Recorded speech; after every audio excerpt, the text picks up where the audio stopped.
Hi everyone, today we will talk about how to fix or how to solve Snapchat when it won't let you log in. To know how to fix or how to solve Snapchat when it won't let you log in, you should just go to settings like this. You will click. After that, in this page you will go to apps, default apps, app settings.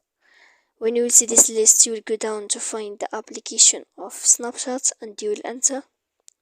Then in this page here you will go to click first stop. When you will end this, you will enter to storage. After that, in this page you will click clear cache. Then you will go to click clear data.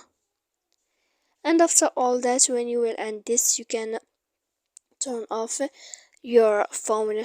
So please don't forget to support us by like and subscribe. See you next time in another video, and thank you for watching.